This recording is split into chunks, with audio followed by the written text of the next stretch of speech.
everyone. This is Navy Vet 82. I'm going to go over some of the legislation that can change in the landscape of U.S. education today. These bills include abolishment of the Department of Education, reform of student loans, and change the school accountability system. First one I'm going to go over is House Resolution 899, termination of Department of Education, and it was introduced into the House Resolution 899, H.R.899. You can see it was introduced by Representative Massey Thomas, Republican from Kentucky, and that was introduced the 31st of this year, January. Shown here, introduced in House, January 31st, 2025, 119th Congress First Session, H.R. 899, terminate the Department of Education. In the House of Representatives, January 31st, 2025, Mr. Massey, for himself, Mr. Biggs of Arizona, Ms. Bovers, Mr. Brecky, Mr. Burchett, Mr. Burleson, Mr. Klein, Mr. Cullen, Mr. Crane, Mr. Crank, Mr. Davidson, Mr. Gathar, Ms. Green of Georgia, Ms. Pashman, Mr. Harris of Maryland, Mr. McCormick, Mrs. Miller of Illinois, Mr. Norman, Mr. Vogel, Mr. Perry, Mr. Roy, Mr. South, Mrs. Clark, Ms. Penny, Mr. Tiffany, Mr. Timmons, and Mr. Weber of Texas, introduced the following bill, which was referred to the Committee on Education and Workforce, a bill to terminate the Department of Education, be it enacted by the Senate and House of Representatives of the United States of America in Congress assembled. Section 1. Termination of the Department of Education. The Department of Education shall terminate on December 31st, 2026. Yeah, there's the bill. You've seen it. It is still introduced, so it's basically still in committee. These actions introduced to the House,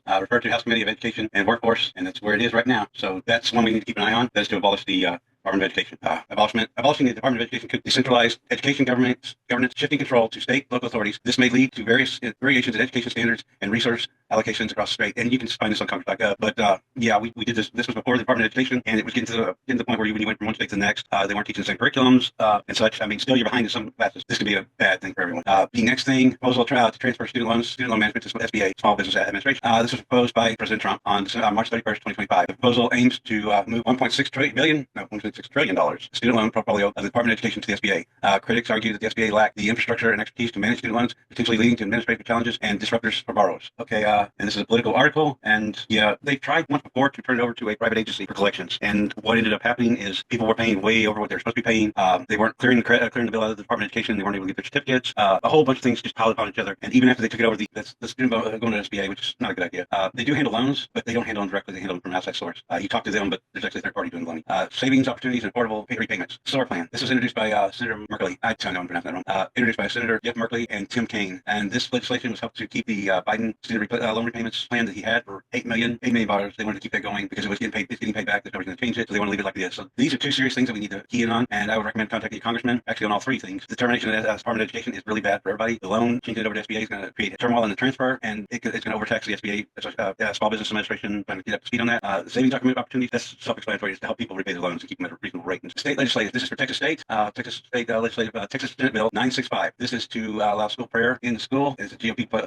Well, what else would it be in Texas? We're majority GOP in all House, Senate, and even the governor and Supreme Court. The bill this bill permits public school teachers to engage in prayer or religious speech during school hours, aligning with 2022 Supreme Court ruling in Kennedy versus Bremerton School District. That's a stretch. Potential impact. Supporters argue it upholds religious freedoms, while opponents contend it may blur the separation of church and state, potentially leading to legal challenge. And yes, it will. You're stretching the case because if I remember the Bremerton case right, it was about silent prayer before the start of a football game, and they said it was okay. This is school sanctioned, so yeah, it was a small gathering. First Amendment.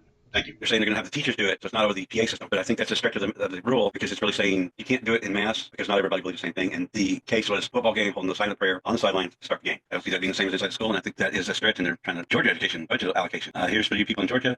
Georgia's $67.2 billion budget includes $141 million for new voucher program. We all know about the voucher. Well, we should all know about the voucher program. But yeah, it's not going to cover it. Private schools get public funding, governmental funding for the school. It's a way for private schools to get extra budget from the school, and they're hoping that'll lower the tuition costs. But it's cool as capitalism. They're not going to lower the prices, and they're going to keep them high. Take the money, and they're going to keep the things up there that high, and lower to middle income are not going to be able to attend it for the most part. Families won't be able to come up with extra money to cover the whole cost of doing it. Additionally, they say the new voucher program supports private schooling and homeschooling, offering up to 21,000 vouchers at $66,500 each. Additionally, and that's on the AP, it's an AP report or AP report to here. The voucher program. Okay, this is potential impact. The voucher program may increase educational choice for families, but raises concern about diverting funds from public schools. Yeah, the pilot program aims to address educational disparities in low-income areas. They use that to make it sound good. It's not really because private schools are not in low-income areas; they're in the rich area. So even if you do get the full coverage of the full, you still got to get your child to that school. And since they don't offer busing, you have to drive, which is either going to interfere with you getting to work or a lot of extra time driving to and from school. Because now you can't work a regular job without taking time off if you're student to and from school. You might be able to drop them off early, but at 3 o'clock you have to pick them up, or you're going to have to enroll them in after school care, and that costs more money. So it's cost all the way around, and it's not going to justify a family putting out that much money to get their student into that private school because it's going to cost more than if they're in a public school. Yeah, public schools do offer after school programs. They do charge some of them, but they won't have that extra cost of